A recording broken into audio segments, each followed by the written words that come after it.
₹2 کے نوٹ پر سورہ اخلاص پڑھ کر گھر میں یا دکان میں رکھنے سے بے شمار فائدہ ہوتا ہے۔ ناظرین کرام، ₹2 کے نوٹ پر سورہ اخلاص پڑھنے کے اتنے زیادہ فائدے ہیں کہ آپ حضرات سوچ بھی نہیں سکتے۔ ناظرین کرام، اگر آپ حضرات ₹2 کے نوٹ پر سورہ اخلاص اس طریقے سے پڑھ لیتے ہیں جس طریقے سے ہم بتانے والے ہیں، تو یقین کریں آپ کے گھر سے غربت ختم ہو جائے گی، تنگ دستی ختم ہو جائے گی، بیماریاں اور پریشانیاں ختم ہو جائیں گی۔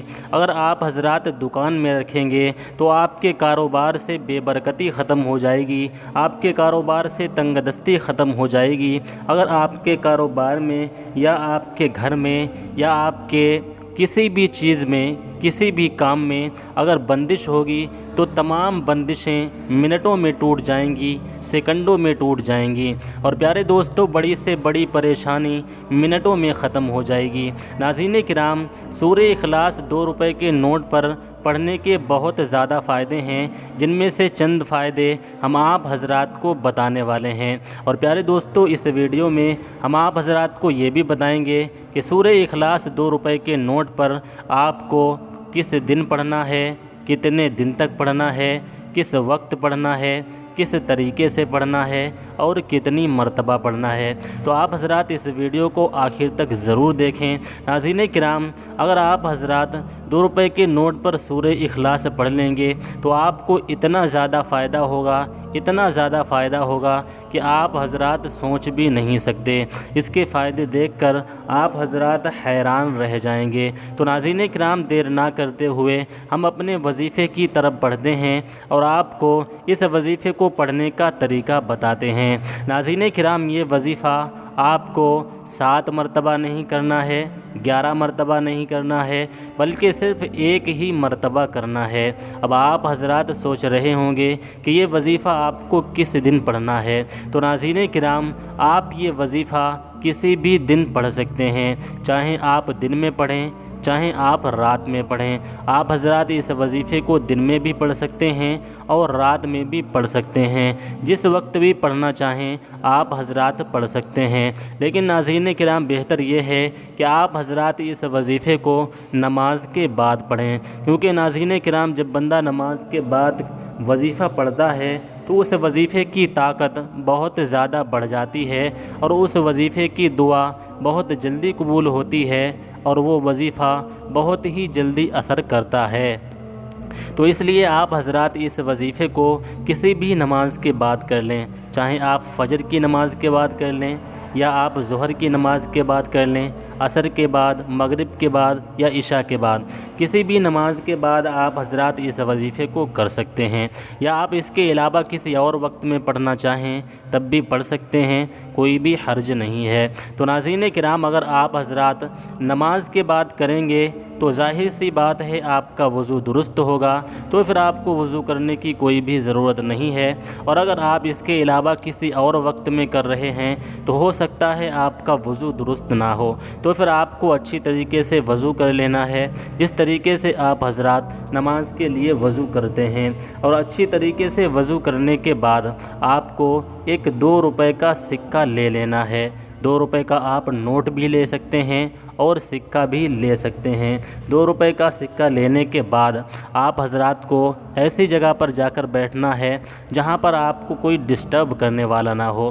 ناظرین کرام، آپ حضرات ایسی جگہوں پر بیٹھ جاتے ہیں وظیفہ پڑھنے کے لیے جہاں پر بچے آپ کو بار بار بلاتے ہیں، یا پھر کوئی شخص، کوئی دوست، کوئی گھر والے، اہل و عیال بیچ میں آپ کو ڈسٹرب کر دیتے ہیں، بلا دیتے ہیں آپ کو، جس سے وظیفے کی طاقت کم ہو جاتی ہے اور وظیفہ اثر نہیں کرتا۔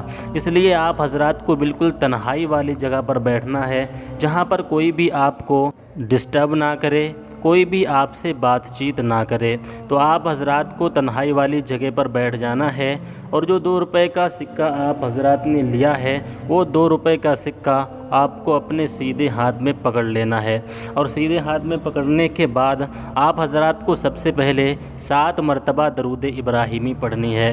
درود ابراہیم آپ حضرات جانتے ہی ہوں گے جو نماز میں پڑھی جاتی ہے، یا اس کے علاوہ آپ حضرات کوئی اور درود پاک پڑھنا چاہتے ہیں تو بھی پڑھ سکتے ہیں، کوئی بھی حرج نہیں ہے۔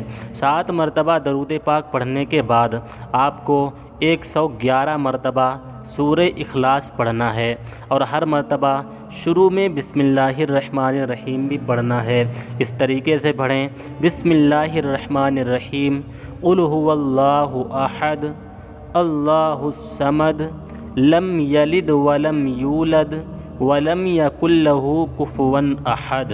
ناظرین کرام، یہ سورہ اخلاص ہم نے صرف 1 مرتبہ پڑھی ہے، لیکن آپ حضرات کو 111 مرتبہ پڑھنا ہے، نہ اس سے کم پڑھنا ہے اور نہ ہی اس سے زیادہ پڑھنا ہے۔ بہرحال اگر زیادہ ہو جائے تو کوئی بھی حرج نہیں ہے، لیکن آپ حضرات اس سے کم نہ پڑھیں۔ اس 111 مرتبہ سورہ اخلاص پڑھنے کے بعد آپ کو آخر میں پھر 7 مرتبہ وہی درود پاک پڑھ لینا ہے جو درود پاک آپ نے شروع میں پڑھا تھا۔ اگر آپ نے شروع میں درود ابراہیمی پڑھی تھی تو آپ آخر میں بھی درود ابراہیمی ہی پڑھیں۔ اگر آپ نے شروع میں کوئی اور درود پاک پڑھا تھا تو آپ آخر میں بھی وہی درود پاک پڑھیں جو آپ نے شروع میں پڑھا تھا۔ اور ناظرین کرام، ابھی تک جو آپ نے مٹھی بند کر رکھی تھی، آپ کو بسم اللہ الرحمن الرحیم پڑھ کر مٹھی کھولنا ہے، اور آپ کو اس سکے پر 7 مرتبہ پھونک مارنا ہے، یعنی کہ 7 مرتبہ دم کرنا ہے۔ چاہیں آپ 3 مرتبہ کر دیں تو بھی حرج نہیں ہے، لیکن بہتر یہ ہے کہ آپ حضرات اس پہ 7 مرتبہ پھونک ماریں، یعنی کہ 7 مرتبہ دم کریں۔ اور 7 مرتبہ دم کرنے کے بعد آپ کو پھر مٹھی بند کر لینا ہے، اور مٹھی بند کرنے کے بعد آپ حضرات اپنی جگہ سے اٹھیں، کسی سے بات چیت نہ کریں، خاموشی اختیار کریں، اور خاموش آپ حضرات اپنی جگہ سے اٹھ کر جائیں، اور وہ سکہ آپ حضرات اپنی پرس میں بھی رکھ سکتے ہیں، اپنے سوٹ کیس میں بھی رکھ سکتے ہیں، اپنے بٹوے میں بھی رکھ سکتے ہیں، اور گولک وغیرہ میں بھی رکھ سکتے ہیں۔ کہنے کا مطلب یہ ہے جہاں پر آپ حضرات اپنے پیسے وغیرہ رکھتے ہوں، ایسی جگہ پر آپ حضرات وہ سکہ رکھ دیں۔ ناظرین کرام، یہ وظیفہ آپ حضرات صرف 1 مرتبہ کر لیں، آپ کو اس کے اتنے زیادہ فائدے ہوں گے کہ آپ حضرات حیران رہ جائیں گے۔ ناظرین کرام، جب آپ حضرات یہ وظیفہ کریں گے اور یہ سکہ آپ حضرات اپنی پرس میں یا بٹوے میں رکھیں گے تو یقین کریں آپ کے گھر سے غربت بہت ہی جلد ختم ہو جائے گی، آپ کے گھر سے تنگ دستی ختم ہو جائے گی، جادو اور جنات کے اثرات ختم ہو جائیں گے، اور آپ کے گھر میں بے انتہا برکتیں نازل ہونا شروع ہو جائیں گی۔ اور ناظرین کرام، اگر آپ حضرات اپنی دکان کے لیے یا آفس کے لیے اس وظیفے کو کرنا چاہتے ہیں تو بھی آپ اسی طریقے سے یہ وظیفہ کر لیں، اور آپ حضرات اپنی دکان کی تجوری میں، جس میں آپ حضرات اپنی دکان کے پیسے وغیرہ رکھتے ہیں، اس تجوری میں آپ حضرات اس 2 کے سکے کو رکھ دیں۔ انشاءاللہ تبارک و تعالی آپ کی دکان میں بھی بے انتہا برکت ہوگی، اور اگر آپ کے کاروبار پہ یا آپ کے دکان پہ کسی نے بندش وغیرہ کرا دی ہوگی تو وہ بھی سورہ اخلاص کی برکت سے وہ بندش بھی ٹوٹ جائے گی۔ ناظرین کرام، سورہ اخلاص کا یہ بہت ہی پاورفل وظیفہ ہے، بہت ہی طاقتور وظیفہ ہے۔ اس وظیفے کو آپ حضرات 1 مرتبہ ضرور کریں۔ اللہ تبارک و تعالیٰ کی بارگاہ میں یہ دعا ہے کہ اللہ تبارک و تعالیٰ آپ تمامی حضرات کی مشکلوں کو دور فرمائے، پریشانیوں کو دور فرمائے، آپ کو ہر بیماری سے اللہ تبارک و تعالیٰ شفائے کاملہ و عاجلہ عطا فرمائے، آپ کے کاروبار میں، آپ کے گھر میں بے انتہا برکتیں عطا فرمائے۔ آمین ثم آمین۔ ناظرین کرام، کمنٹ باکس میں آمین ضرور لکھیں۔ نہ جانے کس کے زبان سے لکھا ہوا آمین، کس کی زبان سے کہا ہوا آمین بارگاہ پروردگار میں قبول ہو جائے اور آپ حضرات کی تمام مشکلات ختم ہو جائیں۔ تو ناظرین کرام، اس وظیفے کو 1 مرتبہ ضرور کریں۔ اس ویڈیو کو دل سے ایک لائک کر دیں۔ چینل پر پہلی مرتبہ آئے ہیں تو چینل کو سبسکرائب کر دیں اور بیل آئیکن کو بھی ضرور پریس کر لیں تاکہ فیوچر میں آنے والی ہر ویڈیو کی نوٹیفیکیشن آپ کو وقت پر ملتی رہے۔ اسی کے ساتھ آج کی ویڈیو کا اختتام کرتے ہیں۔ ملتے ہیں اگلی ویڈیو میں، تب تک کے لیے اللہ حافظ۔ السلام علیکم ورحمۃ اللہ وبرکاتہ۔